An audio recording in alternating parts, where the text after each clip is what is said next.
தமிழ்நாடு சட்டமன்றத்திலிருந்து ஆளுநர் ஆர்.என். ரவி வெளிநடப்பு செய்திருப்பது பரபரப்பை கிளப்பியுள்ளது.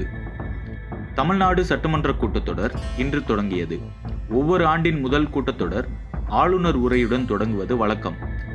தமிழ்நாடு ஆளுநராக ஆர்.என். ரவி பதவியேற்ற 3 ஆண்டுகளில் இதுவரை ஒரு ஆண்டு கூட அவர் ஆளுநர் உரையை முழுமையாக படித்ததில்லை.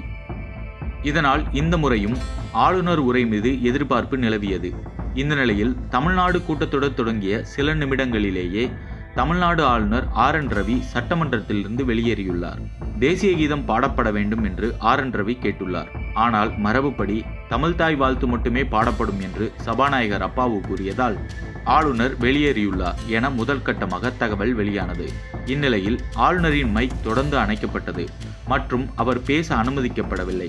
உரையில் ஆதாரமற்ற பல கூற்றுகள் மற்றும் தவறான அறிக்கைகள் உள்ளன. மக்களை தொந்தரவு செய்யும் பல முக்கிய பிரச்சனைகள் புறக்கணிக்கப்பட்டுள்ளன உள்ளிட்ட 13 காரணங்களை ஆளுநர் மாளிகை அறிக்கையாக வெளியிட்டுள்ளது.